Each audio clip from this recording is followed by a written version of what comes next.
What's going on, guys? Welcome back to Classic Octane. I am Taylor. We are back playing around with the Triumph today. In the last video, we discovered quite a bit of sludge in the oil system. Since then, I did put some mineral spirits in this little plastic bucket and kind of clean as much of that sludge off as I could. Gave the little filter screen a really good clean out and kind of slapped it all back together for our temporary purposes here. So I'm not going to call this a build anymore. We still have some angry people in the comments calling me out about this is not the way to do this. I am 100% fully aware that this is not how you properly rebuild a Triumph. I've said that like 20 times in the videos. I've even titled videos how not to do it. But a couple of guys are just really struggling to wrap their head around what I'm doing here. This is me just playing around with a bike that I impulse bought off of Craigslist like a year and a half ago. I know very well that if this bike was ever going to be out on the street, that this engine needs a complete tear down, splitting the cases, you know, replacing bearings. It needs a full proper rebuild. This thing is in a very, very rough shape. That is not the purpose of this. This is just for us to have fun, mess around with the Triumph in between customer builds and kind of more important projects, just to keep us all kind of entertained and moving along here. So what I need to do today is I need to connect our little oil pipe. If you remember, this thing had a oil cooler on it that one of you guys pointed out. I think it's from like a 60s Ford oil cooler. We're not going to utilize that, so I need to just create a little oil line from our little pickup tube here down to the bottom of the reservoir. And then our oiling system should be back functional again to the point where I can actually put oil in there and we can, you know, start to turn the motor over. There's supposed to be an oil pressure switch right here. I have a very custom redneck solution for blocking that off, just so we don't start squirting massive amounts of oil off of here. I don't have a spare oil pressure gauge or anything that I can put on here, unfortunately, so we're just gonna have to kind of cap that temporarily. Then we'll move on to carbs, ignition, you know, see what else we can get into in this video. Been messing around for a little while trying to put this Frankenstein abomination of a ignition system together, at least to the point where I had something that was functioning, so I can try to explain what I've done. So this goes without saying, this is not at all how I would run this bike, but you know, I'll just throw that out there. Basically, here's what I've done, and I'll try to make this as clear as I can. Running the factory Triumph points, right? Just, you know, the ones that came in the engine. They run external condensers, and what I mean by that is on a Honda, you know, the points plate is right here has the two sets of points on it. It also has two condensers kind of right on the plate. On a Triumph, they're run externally. So what I did is I grabbed out of my pile two like CB350 kind of smaller Honda condensers right there. So we got those wired in line with the points. I believe I have the points wired up correctly. If I'm not mistaken, it's the black and yellow points wire is for the left cylinder and the black and white is for the right cylinder. Quite certain that's right, but we'll find out later, I guess. All that is running into CB550 coils. So I'm running one coil for left, one coil for right, which means we have extra spark plug leads that are just kind of hanging out of the way, taped up. Those are running through. You're able to unscrew the top cap of the spark plug to kind of reveal these smaller threads on the, you know, factory Triumph plugs, which means they will slide right into the CB550 spark plug boots. I think that's kind of everything explained. I do have this wired up as a kind of more traditional negative earth system as opposed to what would be found on this bike originally, which is a positive earth, for no other reason than that's how my brain is wired, is I'm just used to bikes running that way.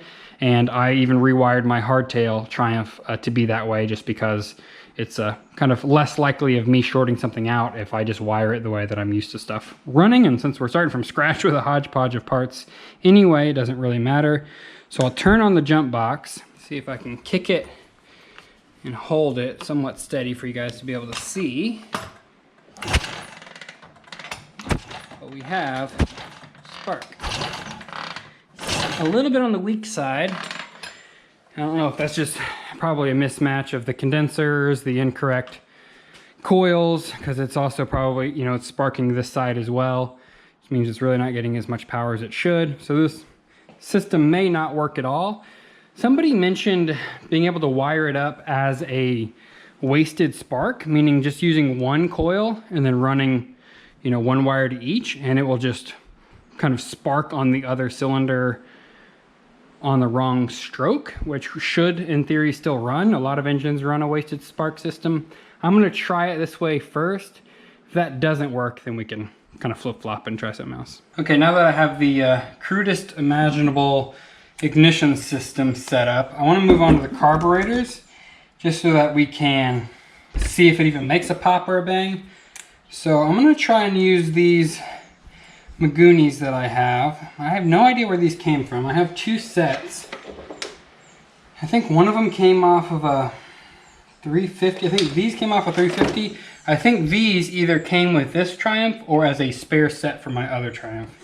But they are rough looking, so I'm going to try and mix and match some parts from these two. I have the ultrasonic cleaner hooked up, or fired up I should say. Oh yeah, the slides are completely stuck. There's some corrosion, but it's on theme. We don't want anything that's too fancy or works too well around here. That would be insane. Before we go any further, we're going to need to check out the bottom end of this though and make sure that this set is savable.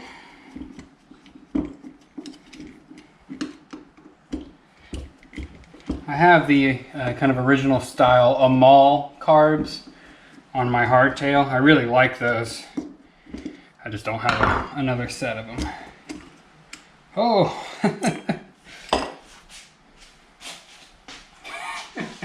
What in the world? Okie dokie.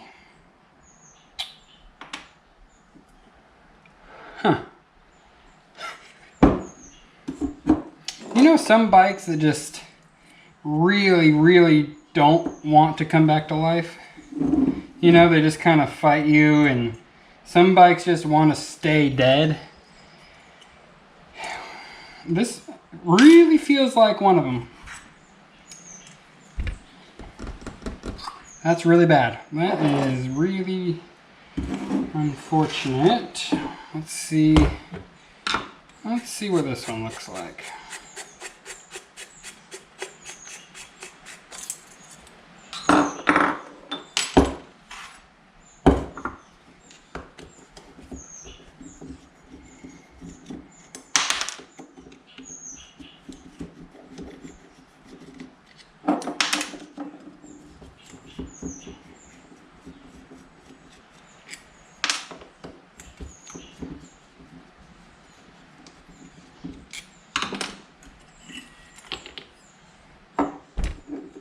Ugly, but not as bad.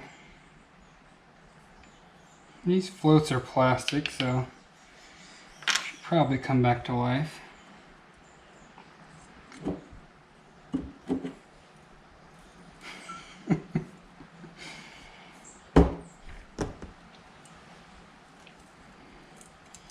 Well, at least the metal parts of these, and everything still moves. It is bad. Okay, well, let's go on to number 3. Let's see if maybe we get lucky. Maybe the insides of these aren't as bad. And I can just try to dig around and see if I have jets that are at least somewhat in the ballpark. Not sure what jets we even want. My guess would be like somewhere in the 140, 150 main jets, something like that, for a 750 twin. I think I'm running 140s on my KZ.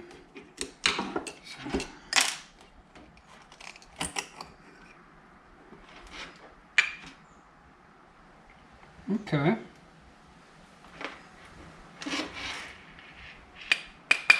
Interesting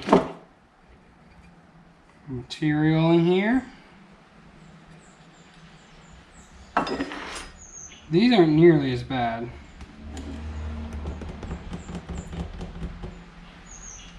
So I could probably mix and match enough of these parts to make 2 good sets. So what I'm going to do is just completely disassemble all of them. We're just going to ultrasonic clean the whole lot, and then we'll see if we can kind of piece them together after that. Been a few days from the last clip. I've just been kind of cleaning little things up here and there, going through and kind of picking the best parts and pieces out of you know, all 4 carbs to hopefully make 2 that are going to work for us. The main difference between these carb bodies is these carbs actually have a slide adjustment screw, so you can kind of raise and lower the slide, adjust the idle speed, and kind of you know, sync them with that. These carbs over here don't. They have like a little hole where it would be, but it's actually just sealed off in there. So it's definitely possible to drill that out, tap the hole, and then be able to use one of these little screw adjusters in there to adjust the slide height. I'm not going to bother with that right now. We can just adjust that height with the, you know, little linkage on the top. This is going to kind of pull that throttle cable up and down. We can kind of even them out that way. For jetting, the biggest jets I have are 170s. From the little bit of research I've done off camera, about 180, 185 main jets and Magunis on a 750 Triumph seems to be a pretty decent starting point. So they're going to be a little bit small, but I think they're going to work for us for at least, you know, hopefully the 20 or 30 seconds of runtime we're aiming for here. Everything else seems to have cleaned up decently well. We'll do these kind of manual choke levers as opposed to the cable operated ones. And again, we're just going to mix and match. So I'm going to start to put these things back together, and we'll get them to the point where they can get back on the bike. I threw the carbs on and hooked up my auxiliary fuel tank. I think I'm ready to kick it and see if anything happens. I don't have any exhaust on it at the moment, but I don't know. I'll be kind of, truthfully, I'll be surprised if we get any movement at all out of it. Go ahead and put the choke on. Let's see what happens.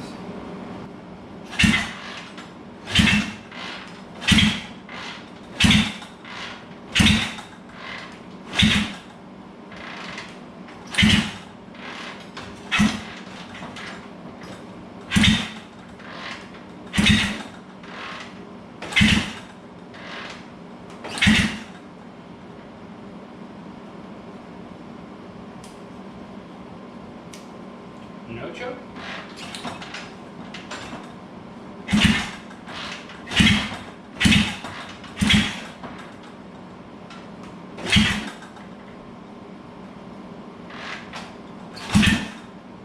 Definitely get the fuel in there.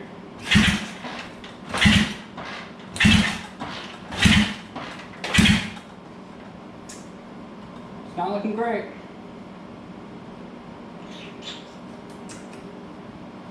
Everything is still hooked up.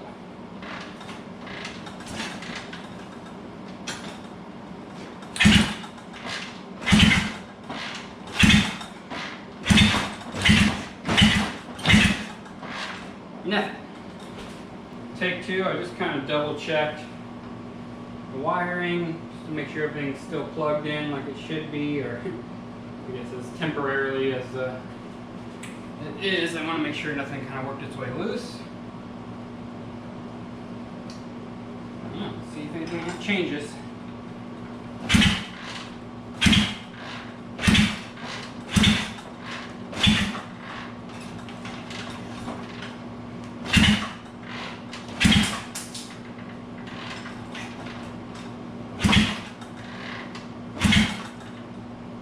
Choke again.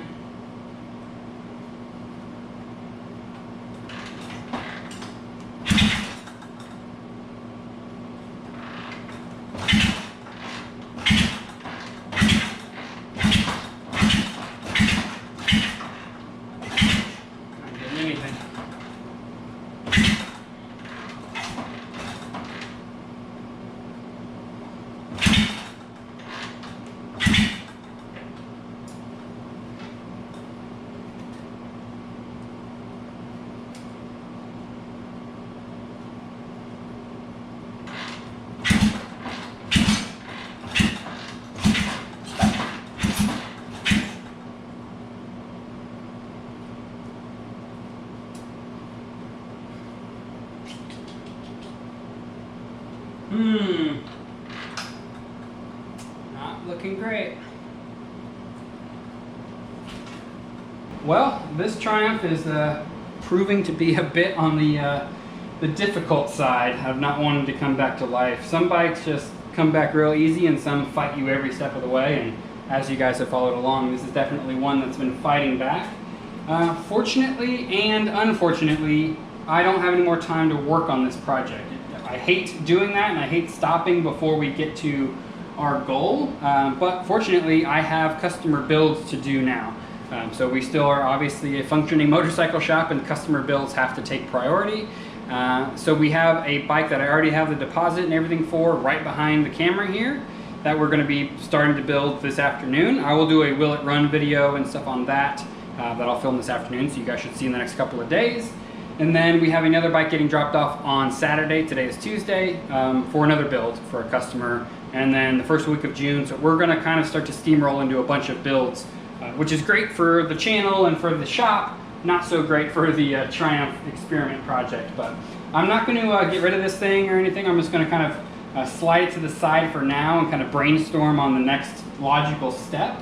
What I think I want to do is actually simplify this ignition system and go down to one coil with the 2 plugs so that I can just run it as a wasted spark system, because I'm thinking we're just not getting quite enough juice because it's getting split between multiple spark plug wires to fire the plugs. I think that's the issue, one of, of many.